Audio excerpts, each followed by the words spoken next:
Shalom dan sejahtera Allah melimpah-limpah dalam hidup saudara dan saya. Biar kiranya kasih Tuhan selalu menyertai saudara dan saya. Sebelum kita masuk dalam renungan pada pagi hari ini, sama-sama kita mau tundukkan kepala, kita bersatu dalam doa. Tuhan Yesus yang baik, kami berterima kasih untuk kasih setiamu. Kami bangga punya Allah seperti Engkau. Kami mau duduk diam dengar firman, berbicaralah melalui hamba-Mu, sebab hamba-Mu siap untuk menjadi berkat. Bahkan dimanapun jemaat mendengar, mereka juga boleh diberkati. Di dalam nama Tuhan Yesus, setiap kita yang siap diberkati, sama-sama kita katakan, Amin. Fighting the battle, atau menghadapi, atau berperang, atau fight, menghadapi sebuah pertarungan dalam sebuah pertandingan. Kita semua ada di sini karena rencana dan rancangan Tuhan. Katakan amin dulu saudara. Tapi kita juga perlu memahami bahwa kita memiliki peperangan rohani. Iblis musuh kita gak suka kita mengalami atau menggenapi janji Tuhan dalam kehidupan kita. Setiap orang dalam hidupnya pasti memiliki peperangan antara kebaikan dan kejahatan. Baik muda, tua, kaya, dan miskin, mereka akan menghadapi peperangan. Tapi pertanyaannya, adakah kita mengerti peperangan yang seperti apa kita hadapi? Adakah kita mengerti musuh kita siapa dan bagaimana kita menghadapinya? Gak ada yang lebih konyol daripada menurut saya pergi berperang, tapi gak tahu sedang hadapin apa, siapa musuhnya, dan bagaimana cara mengalahkannya. Firman Allah menyatakan sebuah kisah peperangan awal mula dalam Kejadian 3. Ayatnya yang ke-15 mengatakan demikian. Aku akan mengadakan permusuhan antara engkau dan perempuan ini, antara keturunanmu dan keturunannya. Keturunannya akan meremukkan kepalamu dan engkau akan meremukkan tumitnya. Saat ini kita perlu mengerti bahwa Allah atau Alkitab telah memberikan kita informasi bahwa beberapa ribuan tahun pada awal penciptaan, Allah memberikan cerita bahwa ada permusuhan antara kita punya nenek moyang yang paling awal dengan musuhnya itu ular. Permusuhan antara manusia ciptaan Allah dengan iblis atau malaikat yang diusir dari surga. 1 Petrus 5, 8 dan ke-9 memberikan kita informasi siapa dengan siapa kita berperang. 1 Petrus 5, 8 dan 9. Sadarlah dan berjaga-jagalah lawan musuh iblis, berjalan berkeliling sama seperti singa yang mengaum-ngaum dan mencari orang yang dapat ditelannya. Yang ke-9, lawanlah dia dengan iman yang teguh, sebab kamu tahu bahwa semua saudaramu di seluruh dunia menanggung penderitaan yang sama.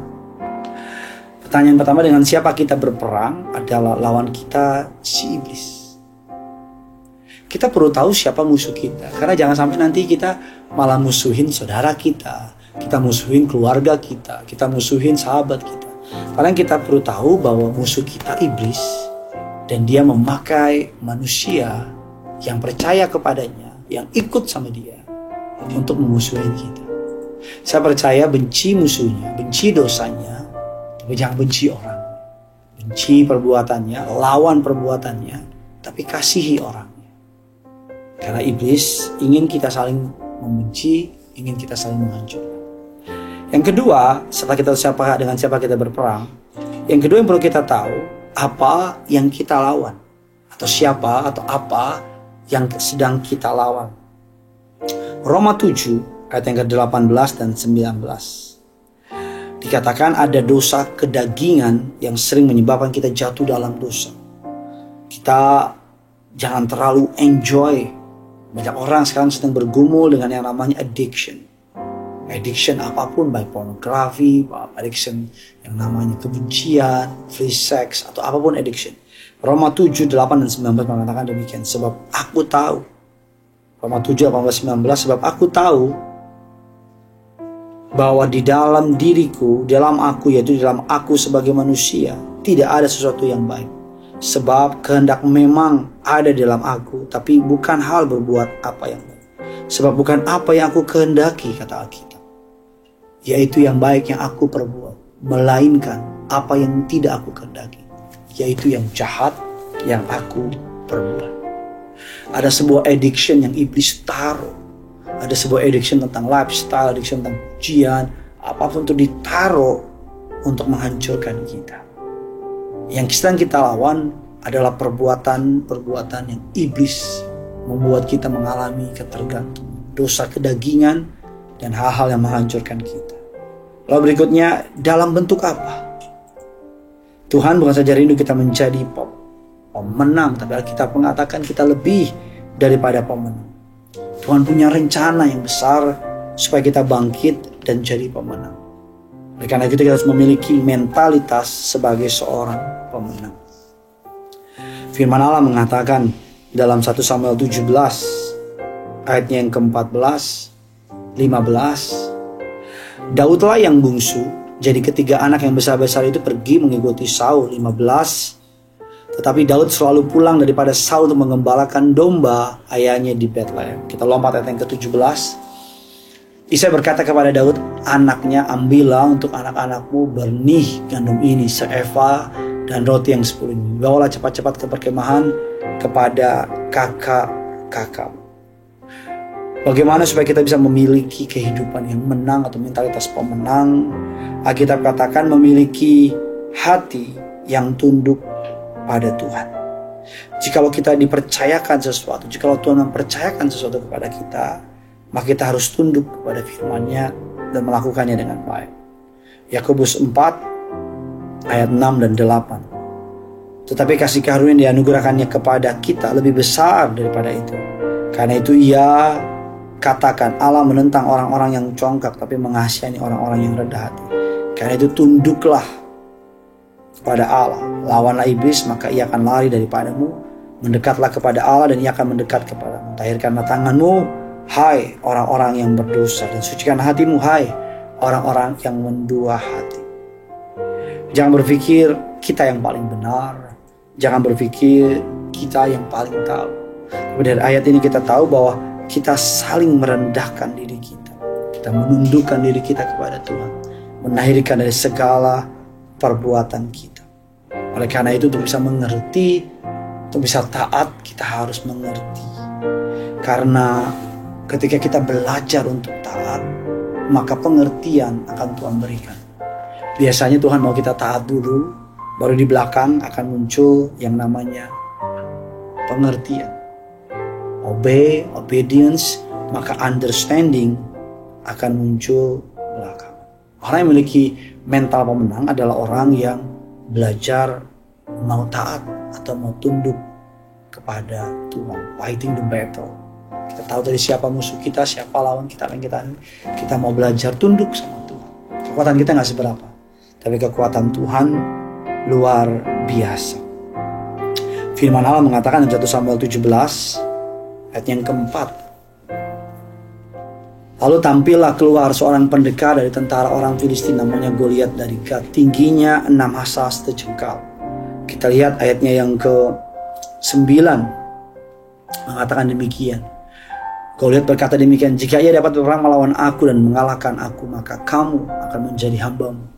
Maka kami akan menjadi hambamu, tapi jika aku dapat mengungguli dia dan mengalahkannya, maka kamu akan menjadi hamba kami dan takluk kepada kami.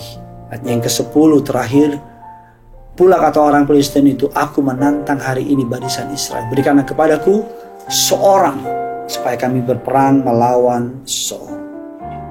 Yang kedua, orang yang punya mental lebih daripada pemenang adalah orang yang siap menghadapi pertarungan kapanpun itu.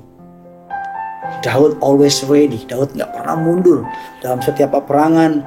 Daud siap menghadapi tantangan. Saat orang Israel pada mundur, pada ketakutan, pada gemetar atau gentar, tapi Daud gak pernah mundur. Oleh karena itu mari kita fighting the battle. Kita perlu tahu dengan siapa kita berperang, yaitu iblis. Kita perlu tahu apa yang kita lawan. Bagaimana iblis bekerja dengan memberikan kita addiction, kedagingan. Bagaimana dalam bentuk apa? Dalam bentuk apa kita berperang? Kita harus berperang dengan iman kita, mengenakan pakaian jubah iman, perangan kita, dan kita menghadapi musuh kita dengan mental pemenang. Orang yang memiliki mental pemenang adalah orang yang mau taat. Dan orang yang memiliki mental pemenang adalah orang, Alkitab katakan, orang yang mau atau ready menghadapi siapapun musuh. Bagikan kabar baik ini kepada setiap mereka. yang punya surga, crazy in love with you. Mari sama-sama kita mau menyembah Tuhan kita.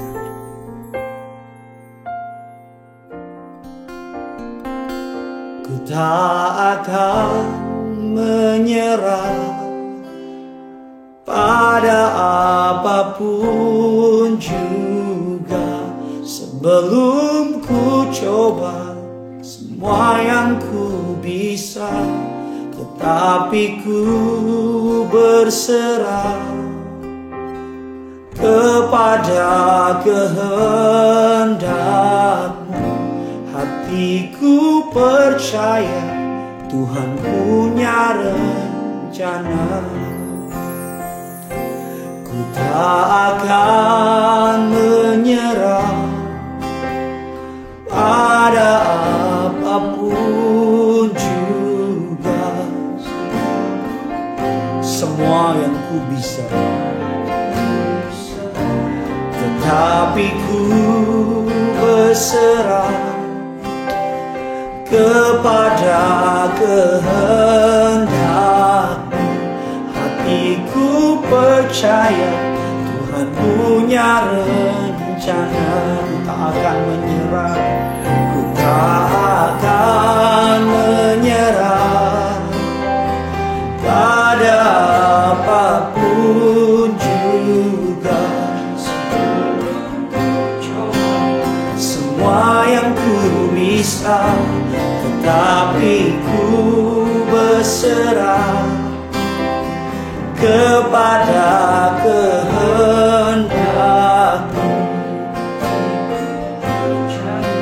Tuhan punya rencana. Hatiku percaya Tuhan punya rencana. Hatiku percaya, hatiku percaya Tuhan punya rencana.